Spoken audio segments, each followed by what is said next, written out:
Assalamualaikum warahmatullahi wabarakatuh.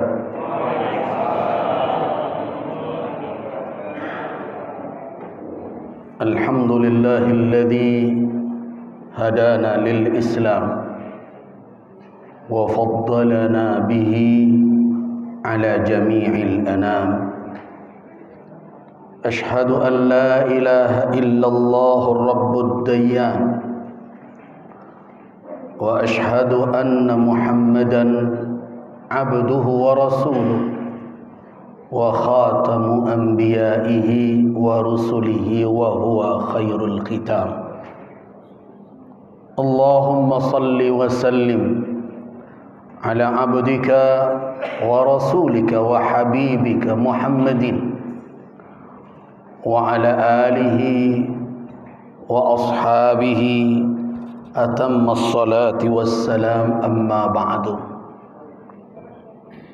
Ibadallah, qala Allah tabaraka wa ta'ala fi muhkami tanzilih,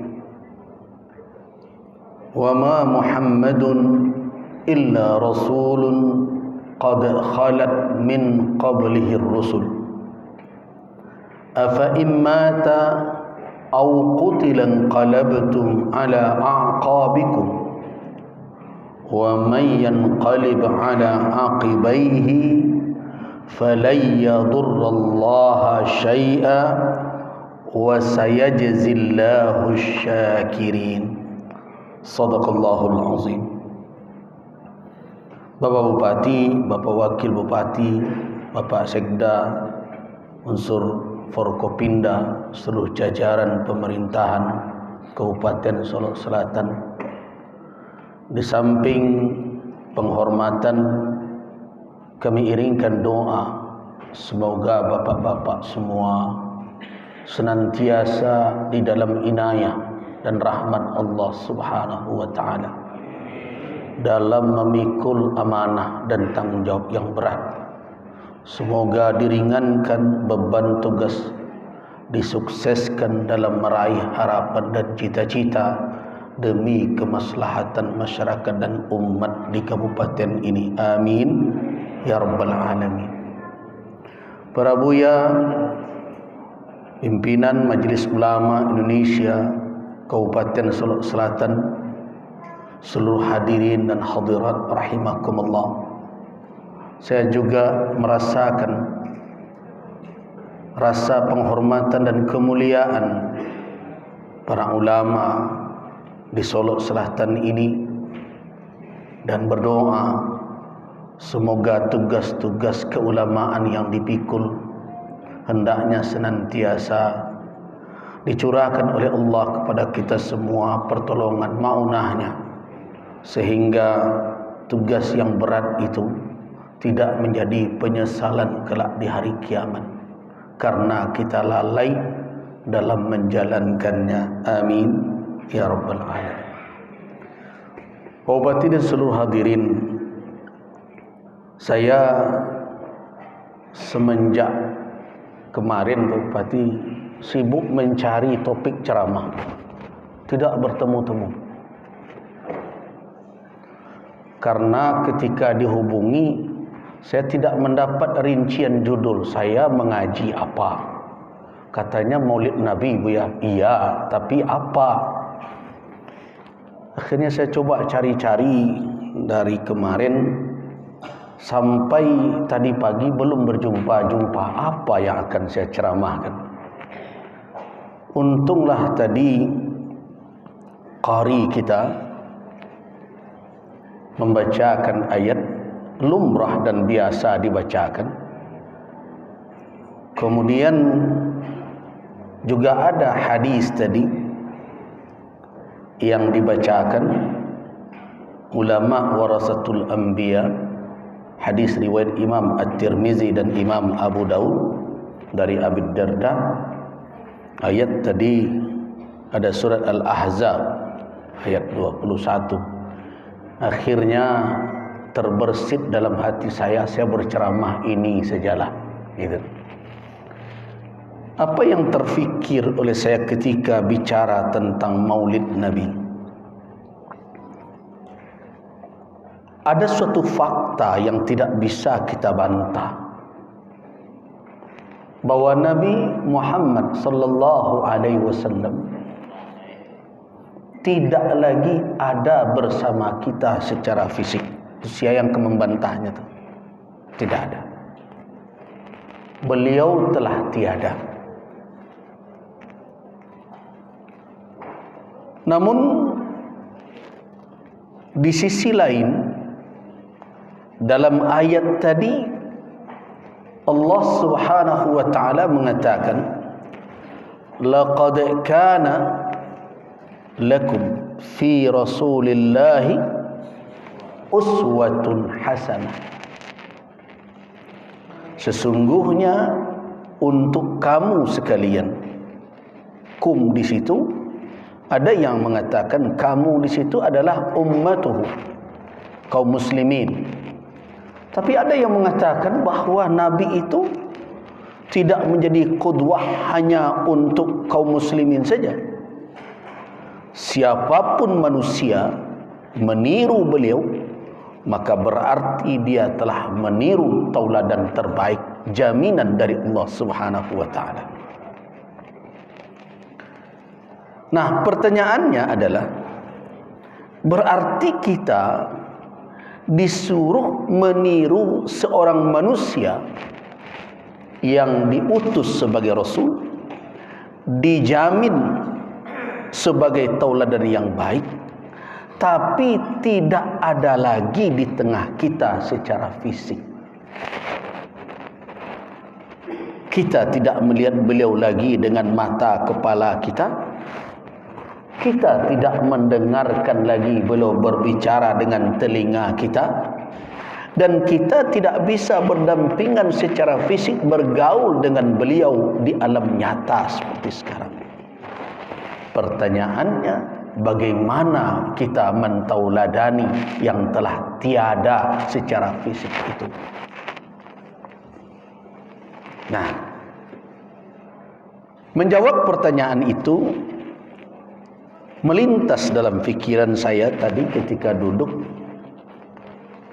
kisah wafat Nabi.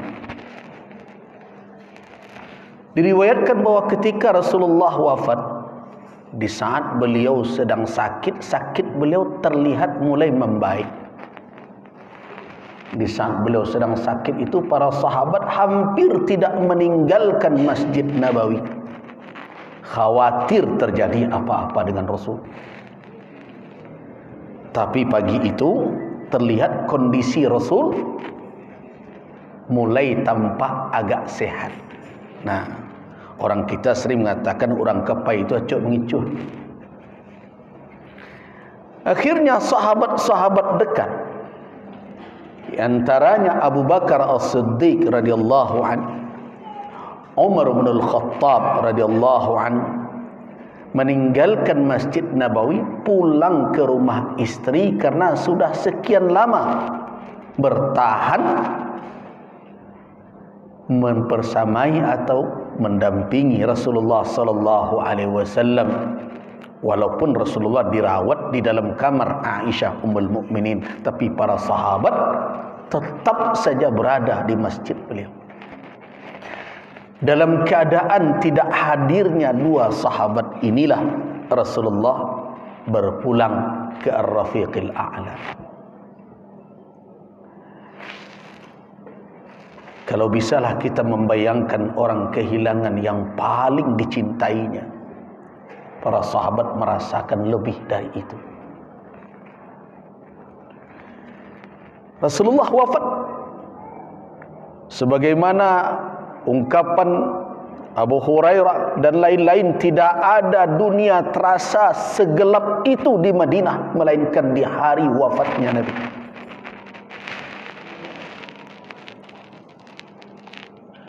Air mata bercucuran. Datang Abu Bakar, diberitahu Rasulullah telah tiada, bergegas dia ke dalam kamar puterinya. Dia cium Rasul sambil berkata, ma atyabaka, alangkah harumnya engkau wahai Rasulullah. baik dalam keadaan hidup maupun setelah engkau meninggal. Berlinang air mata. Ini adalah reaksi Abu Bakar. Nah, bagaimana reaksi Umar bin Al-Khattab ketika diberitahukan Rasulullah telah tiada? Aneh. Ia malah berpendapat tidak, Nabi tidak meninggal. Rasulullah hanya pergi sejenak. Nah, mungkin dia Umar bin Al-Khattab radhiyallahu anhu mengambil kesimpulan itu dari kisah Nabi Musa alaihissalam yang meninggalkan umat. Wa idh wa'adna Musa 40 yauman, 40 hari beliau akan kembali lagi. Umar sibuk meyakinkan dirinya dengan kesimpulan itu, meyakinkan orang lain. Sampai akhirnya ada yang berkata kepada Abu Bakar As-Siddiq, "Ya Abu Bakar, keluarlah engkau, lihat tu Umar." Umar sudah berceramah kemana-mana meyakinkan orang. Abu Bakar mendengar. Setelah itu baru Abu Bakar menyela, "Laqad sami'tum Umar." Kalian sudah dengarkan Umar. Nah, sekarang dengarkan saya. Setelah memuji Allah, berselawat kepada Rasul, Umar bin Al-Khattab membaca firman Allah dalam surah Ali Imran ayat 144. "Wa ma Muhammadun illa rasulun." Muhammad tak lebih hanyalah seorang rasul. "Qad khalat min qablihi ar-rusul." Telah berlalu sebelumnya banyak para rasul. "Afa immata aw qutilan qalabtum ala a'qabikum." Apakah jika ia meninggal atau terbunuh kalian akan berbalik membelakang dari ajaran yang dia berikan, yang telah dia tinggalkan? "Wa may yanqalib ala aqibaih." Siapa yang membelakangi kembali apa yang telah dibawa, ditunjukkan oleh Rasulullah, oleh Muhammad, fala yadurrullaha syai'a, dia tidak akan memudaratkan Allah sedikit pun. Namun ingat, wa sayajzillahu syakirin, Allah akan membalasi orang-orang yang pandai bersyukur. Apa maknanya? Mensyukuri hidayah yang diberikan dan berpegang teguh kepadanya. Terduduk Umar mendengarkan ayat itu. Bahkan dia berkata, "Ka'annani," seolah-olah aku tidak pernah mendengarkan ayat itu melainkan di saat dibacakan oleh Abu Bakar As-Siddiq. Pertanyaan saya, kenapa Umar bin Al-Khattab seperti itu? Nah, itu yang mesti ditangkap di dalam majlis-majlis sirah, dalam momentum seperti Maulid, Isra Mi'raj atau apapun, itu yang mesti ditangkap. Kenapa Umar seperti itu? Ada momen lain ketika Rasulullah membacakan ayat "Al-yawma akmaltu lakum dinakum wa atmamtu alaikum ni'mati wa raditu lakumul Islam dina." Orang bergembira, agama sempurna. Tapi ada sahabat yang menangis. Kenapa? Pertanyaan-pertanyaan itu mesti dihadirkan kembali ke dalam fikiran umat. Saya melihat Umar bin Al-Khattab tidak akan lupa bahwa Rasul sallallahu alaihi wasallam seperti manusia lainnya, kullu nafsin dha'iqatul maut. Umar bin Al-Khattab tidak akan lupa bahawa Rasulullah punya waktu memimpin umat itu, ada ajal, ada ketentuan dan batasnya. Tetapi kenapa reaksi itu? Saya memahami reaksi itu karena ia merasa berat berpisah dengan Rasul. Cemasnya kalau Rasulullah meninggalkan umat ini, umat akan kehilangan mutiara yang telah diberikan oleh Rasul. Itu yang dikhawatirkan. Nah, hari ini apa yang terjadi? Kekhawatiran Umar itulah yang kita lihat dengan mata kepala kita. Dia mengaku Muslim, dia fasih membaca syahadat, dia akui Muhammad Rasulullah. Tetapi apakah betul ajaran Rasulullah sallallahu alaihi wasallam yang menjadi tuntunan dia di dalam bersikap? Saya melihat jauh dari itu. Jadi yang ditangisi Umar, yang dikhawatirkan oleh Umar benar.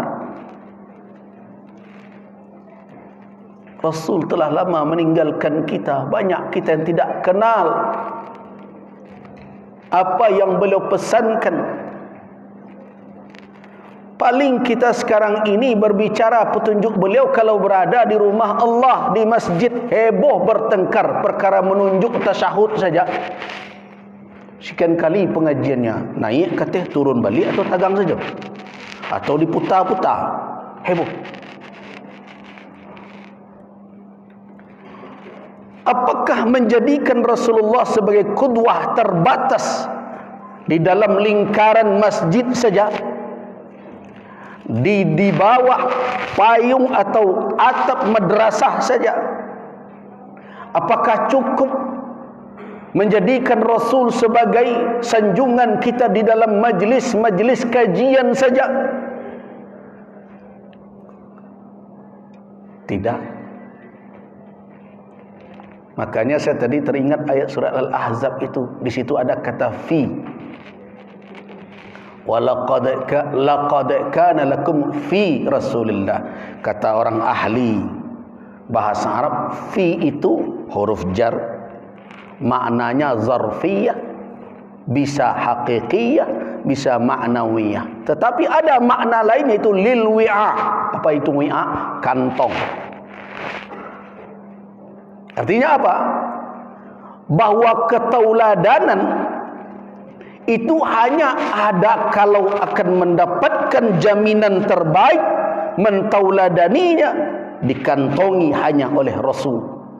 Rasulullah lah tauladan terbaik, tidak hanya dalam satu sisi kehidupan, tapi dalam seluruh sisi kehidupan manusia.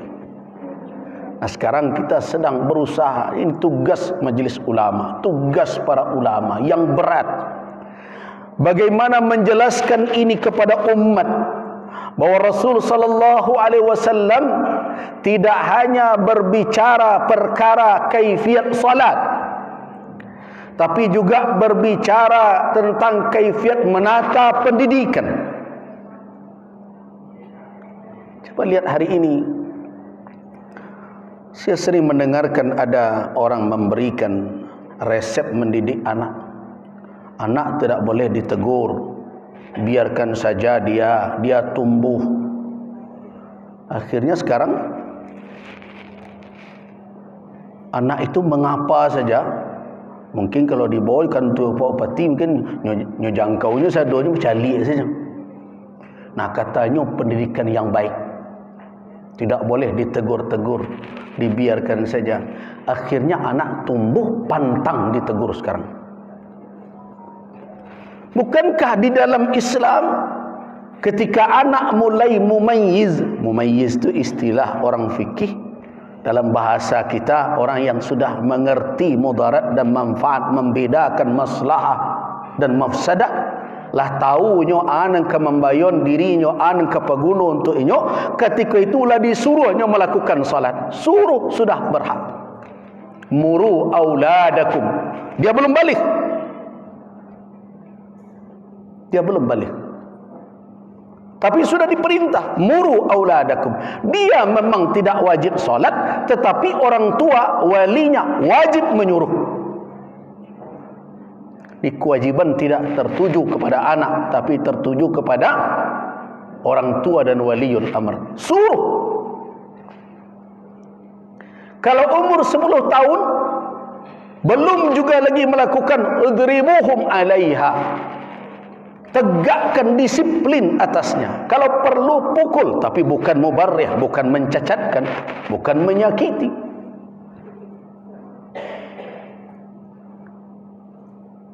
Nah, bagaimana kita menghadirkan pendidikan kalau tidak boleh dilarang, tidak boleh disuruh, palape selaba ganda inyo?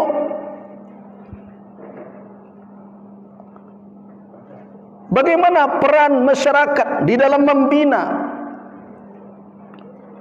Maaf, ada satu kegelisahan saya, Pak Bupati, tentang pendidikan hari ini,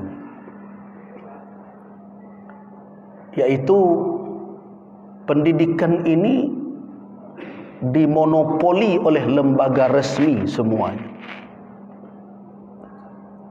Dari pagi sampai sore sampai malam habis oleh lembaga itu. Pagi masuk, sudah subuh anak sudah bergegas, pulang jam 3, jam 4. Kemudian ada les tambahan, malam PR sampai pukul 10. Basuh je apa saja jarang. Untung tak lupa je orang kaya. Habis hari. Nah, kemudian datang pula program balik ke surau. Bilonyo ke surau. Nah, makanya saya sangat mendukung sekali kalau pemerintah daerah kemudian menghidupkan kembali didikan subuh. Nah, cerita surau kita dengan tidak ada lagi aktivitas di surau itu yang bisa merangkul generasi muda. Cerita balik ke surau hanya sebagai khayalan saja. Ditambah lagi, ulama pun meninggal surau. Nah, itu yang sering saya ingatkan kepada MUI. Salah satu keputusan Majelis Ulama Indonesia Sumatera Barat tahun 2006 di Padang Panjang dalam deklarasi Serambi Makkah adalah mengembalikan peran imam. Saya tidak tahu apakah di Solok Selatan masih ada tak di setiap negari orang jinih nan ampe. Ada imam, ada qadi, ada bilal, ada khatib. Cuma saya tidak tahu apa definisinya di tengah masyarakat hari ini. Saya khawatir nan imam tu disamuan jogarin. Suruh cuci WC bagai. Nah, sejauh mana tugas keimaman? Sampai di mana peran imam? Makanya MUI Sumatera meminta agar para buya silahkanlah berceramah berkeliling menjadi buya raunnya. Tapi ingat, buya harus ada markas untuk tidak hanya sekedar berceramah, tetapi harus melangkah kepada tarbiyah, pembinaan umat. Kalau sekarang yang banyak dilakukan apa? Berceramah tinggalkan, tabligh akbar pergi, hit and run kata orang. Bau umat ke berubah. Nah. Ulama harus duduk, ulama harus hidup di tengah umat. Sebagaimana Rasulullah sallallahu alaihi wasallam tidak pernah meninggalkan masjid beliau kota Madinah, melainkannya untuk dua kepentingan saja. Satu, pergi berjihad. Kedua, pergi beribadah ke Mekah, haji maupun umrah. Luar dari itu di mana Rasulullah? Di Madinah. Pernahkah Rasul pergi tabligh akbar ke Yaman? Tidak. Walaupun di sana sudah ada umat Islam. Artinya apa?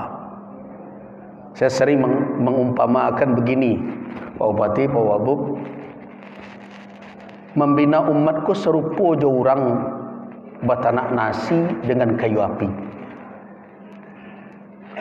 Tidak bisa serupa batanak nasi jo magic jar. Pak Bupati masih bersuruh sama amai wak dulu batanak nasi jo kayu api.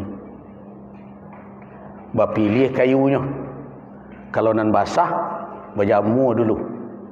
Kok kemai duitnya, bapanciang jodong kerambi. Basiram jo minyak seketik. Barunya duit. Baru beletakkan periwet di atasnya. Setelah diisi dengan barih dan dibasuh dan diletakkan air ke dalamnya. Nah, tapi bisakah nasi lah tak jarang serupa itu ditinggalkan pai raun cielum daripada ngaruh ke merolabuh? Tidak bisa. Mengakar raju amai radi memacikkan saluang. Kok bukan saluang untuk padendang? Saluang untuk papu api, pambu api. So kalau gadang apinya, tak bakarannya. Kalau ketek apinya, masak matah nasinya. Karena itu dijago. Lah mulai juga nampak tuwe istilahnya kalau kami di Solok di bawah tu bakadang tu. Bakurangi airnya, bakari. Air tu lama lah tu. Banyak mungkin awak kini jadi ulama makan air didih. Itu. Nah, sudah itu betul. Begitulah. Baru nasi itu masak sadang elok sesuai dengan awak inginkan. Coba biang je ibu-ibu kini memasak nasi pakai magic jar. Basuh bare, masuk dalam magic, isi air, colon ke listrik, nyupai bergunjiang ke muka. Gunjiangnya selesai, nah nasi masak juga. Nah, apakah membina umat bisa seperti itu? Tidak bisa. Karena kehidupanku punya dinamika, punya masalah dan tidak sama. Makanya ambok walaupun ketua umum MUI Sumber, kalaulah ditanya orang pakar hukum yang terkait dengan daerah tertentu, acok mau menjawab, siapa ya awak di situ, sianu ya, apa balik kenya. Ada orang kata, buya ketua umum MUI Sumber, terserahlah apa sih jawapan, apa balik ke buya tu tanyon kenya. Kenapa? Kebetulan spesialisasi saya usul fikih. Dari mulai S1 sampai S3. Itu yang rutin saya geluti dahulu. Kalau orang nama metodologi istinbat hukum, salah satu syaratnya orang baru bisa meletakkan hukum dengan benar. Langkah pertama itu adalah mengerti dengan masalah. Kalau orang ilmu mantik sering mengatakan tasawwurul qadiyah namanya. Tasawwurul masalah. Deskripsikan masalah itu dengan benar. Salah wak mendeskripsikan, salah hukum. Kenapa? Karena al-hukmu far'un min tasawwurihi. Ya betul ya. Hukum itu adalah fara', cabang dari tasawwur. Tidak mau main sapu rantau saja tu. Tu makanya mau ingatkan ada orang nak nebo perkara Maulid Nabi bid'ah, ada bid'ah main sapu rantau. Allah tu main sapu rantau tu. Duduk kala masalah cik-cik ndak sama tu antara daerah dengan daerah. Kau Maulid Nabi namanya kini manga, kau pati duduk, kau abuk pak sekda sadunya duduk, awak sadun ngandang kajinya. Balu ke membid'ahkan model itu. Jadi Allah tu main sapu rantau tu. Nah, syarat utama adalah tasawur, menggambarkan persoalan yang akan diletakkan hukum padanya. Nah, bagaimana kalau saya tidak tahu masalah itu, hanya sekedar mendengar? Mana lebih orang mendengar atau orang mencari? Nah, karena itulah makanya di dalam surah At-Taubah itu, وَمَا كَانَ الْمُؤْمِنُونَ لِيَنْفِرُوا كَافَةً فَلَوْلَا نَفَرَ مِنْ كُلِّ فِرْقَةٍ مِنْهُمْ طَائِفَةٌ لِيَتَفَقَّهُوا فِي الدِّينِ وَلِيُنْذِرُوا قَوْمَهُمْ إِذَا رَجَعُوا إِلَيْهِمْ لَعَلَّهُمْ يَحْذَرُونَ. Dituntut dalam ayat itu setiap kaum harus ada alim ulamanya. Untuk apa? Supaya mengertinya masalah itu. Mungkin mungkin ada musyabahah satu sama lain, tapi setelah digali secara hakikat mungkin tak sama. Nah, karena itu setiap kaum mesti harus ada alimnya. Jadi kalau saya ditanya bagaimana konsep dakwah Rasul, saya sering menjawab dakwah Rasulullah itu dakwah berbasis kaum. Itu strategi. Jadi ulama Solok Selatan bertanggung jawab dengan berbagai persoalan yang muncul di Solok Selatan. Tu buya kerja buya, ambo menolongnya. Kalau lagi dibagi kambo informasinya dengan benar, ambo ada nambo sadian cik di umat kau. Kalau tiba buya dari luar, mandak tanggung batat yang bak minyak panuh. Tiba buya sebelah rumahnya lah belantuang hidung ni siapa tidak. Nah, padahal nan tahu masalah adalah ulama yang di daerahnya itu. Woi nyo parangainya buya. Kalau awak duitnya buya nan di luar tu nampak lo dah awak tahu lo parangai. Banyak lo nak ketujuh mungkin di awak. Kalau ukurannya itu. Oh yo anaknya ndak tahu urus dia dah. Nuzana dak takamen dia dah. Bini jelik perangainya. Itu bukan ukuran keulamaan. Selama dia telah nasihati keluarganya, dia ingatkan kerabatnya, dia peringatkan bahaya dari kemaksiatan yang dilakukan oleh orang dekatnya, urusan inyo kanamuh lai kadapat hidayah, itu bukan tanggung jawab seorang alim. Kalau bisa itu di tangan seorang alim, lah diambil dahulu dari Nabi SAW ketika berhadapan dengan Abu Talib ketika sakratul maut. Ya amma, wahai paman, qul, katakanlah kalimat dengan itu aku bela engkau kelak di hadapan Allah. Tapi lain mengucap syahadat Abu Talib. Enggak. Sadiah Nabi turun ayat, innaka la tahdi man ahbabta walakin Allah yahdi man yasha. Engkau tidak bisa memberikan hidayah. Hidayah apa? Hidayah taufik.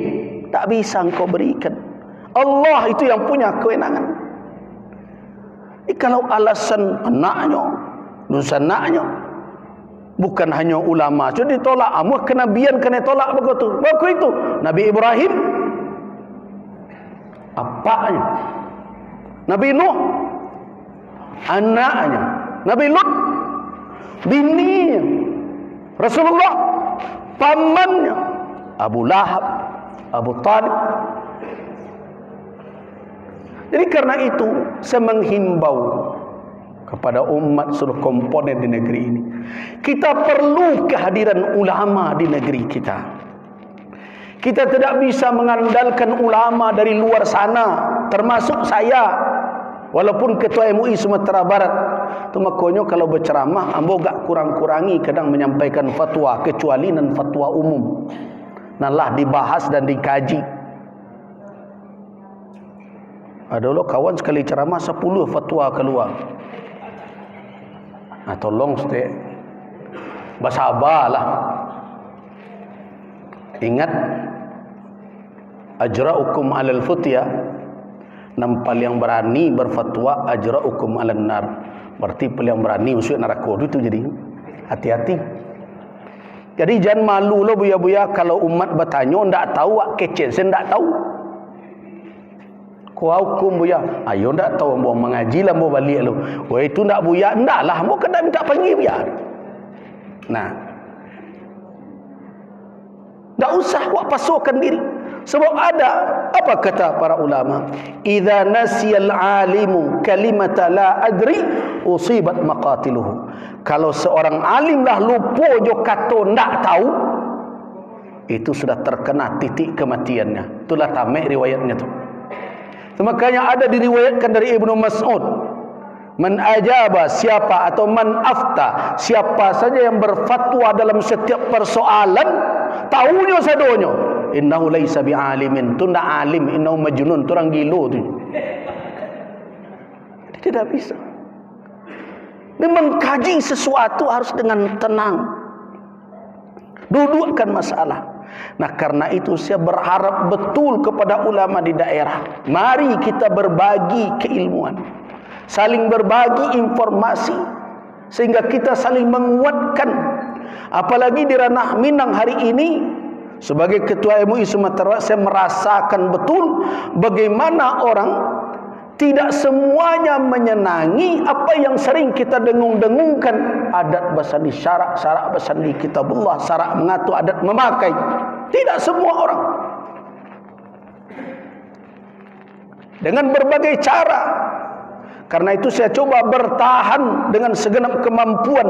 Walaupun terkadang karena bertahan mempertahankan nilai itu, kadang melayang tuduhan Ketua MUI Sumatera Barat, Ketua MUI paling radikal. Tadi malu dapet itu. Nah, contoh saya dahulu ketika saya tidak izinkan masjid ditutup setelah COVID mereda, dituduh radikal. Saya katakan saya sudah pelajari, saya sudah koordinasi dengan seluruh ketua MUI saya. Bahkan dahulu ketika masjid ditutup saya batasi, walaupun sebagian orang tidak memahami maksud dari maklumat itu. Kan tak mungkin model Solo nangkane COVID di Kota Baru, masa orang gerabak datang tak salat Jumaat? Cerita juga. Nak masuk dia ikut tak usah kaji ulama mana akal sehat saya tak nerima tu. Itu tak Jakarta tu. Antara Kota Baru Solo dengan gerabak data tu pembatenya rimbo. Dahulu juga baban nemu kata amu dulu ketua MUI Kabupaten Solok apa berarti. Alun ada Solok Selatan waktu itu lagi. Nah. Jadi kita kaji dengan baik. Kita dudukkan persoalannya. Kita bantu tugas-tugas kemaslahatan yang dilakukan oleh pemerintah. Tetapi tentu ada hal-hal yang pokok yang sangat bergeser. Ibadah yang wajib yang tidak begitu saja uzurnya dimunculkan tanpa alasan yang kuat. Nah itu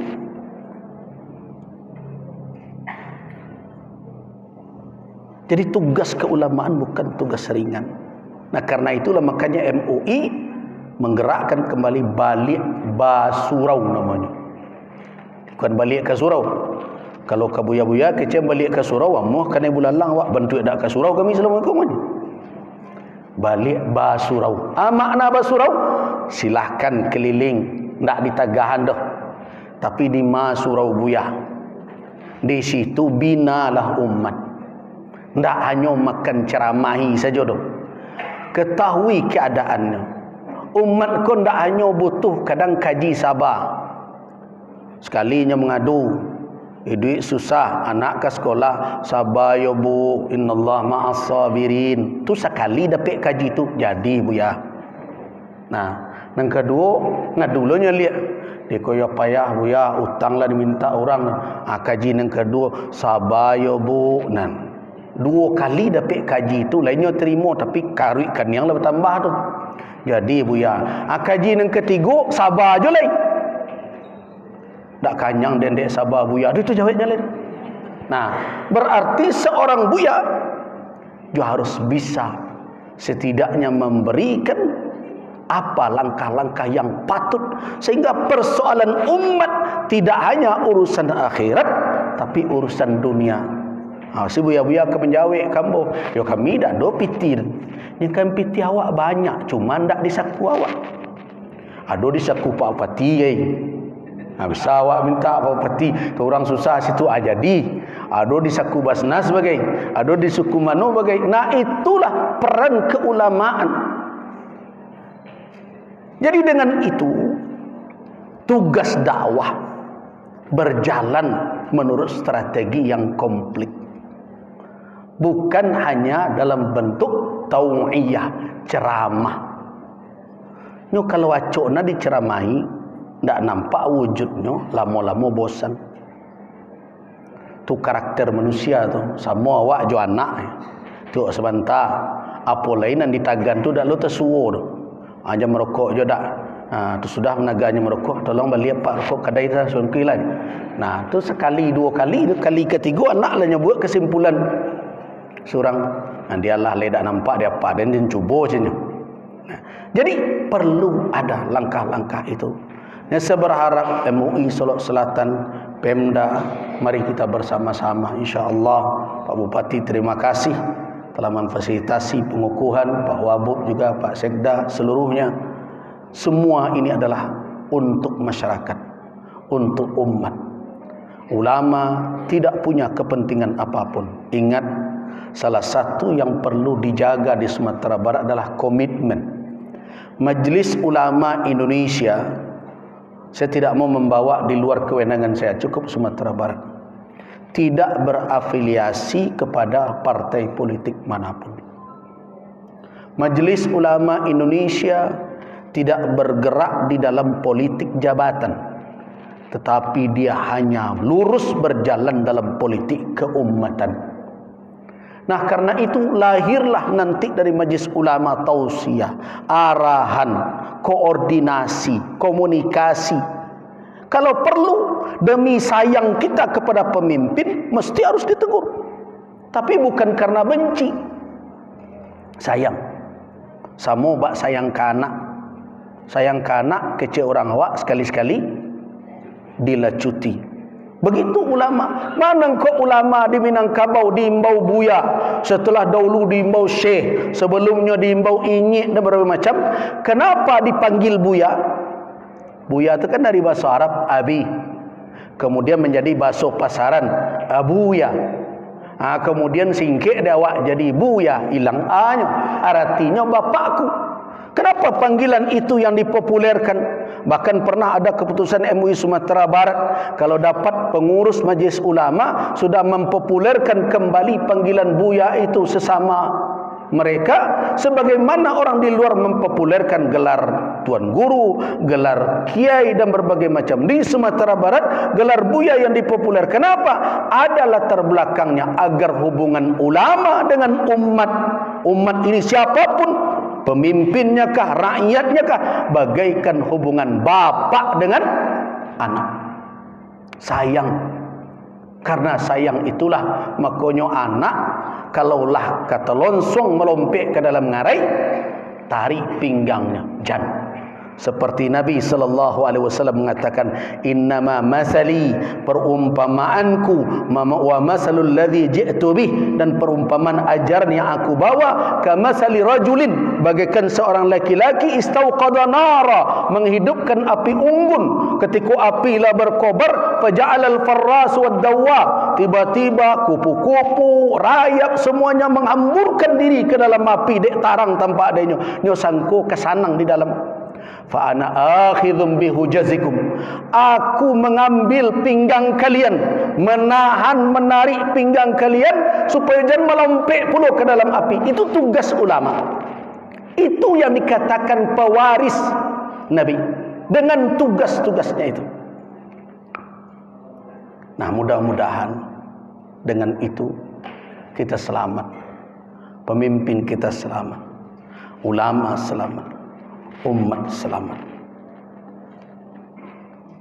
Saya rasa cukuplah sampai di situ. Mudah-mudahan menjadi renungan.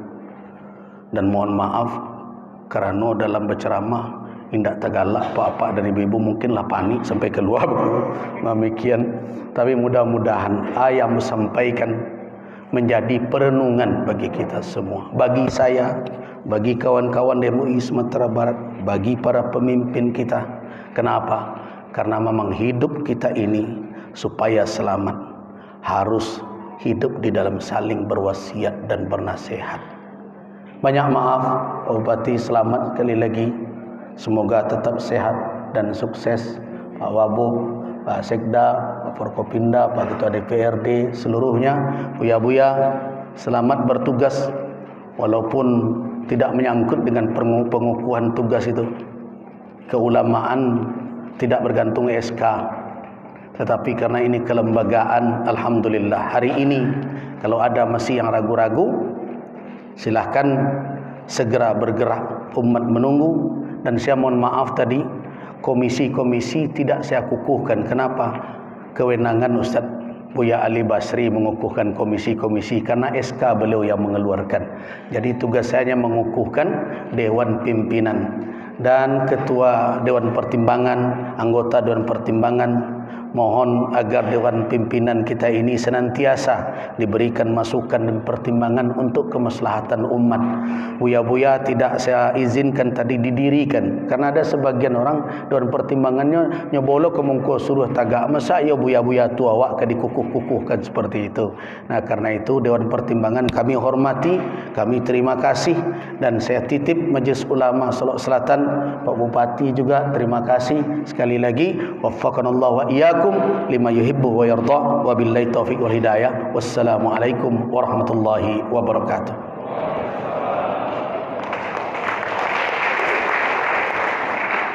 Terima kasih Pak Ketua, Pak Bupati, semua Pak Bu, ya Pak.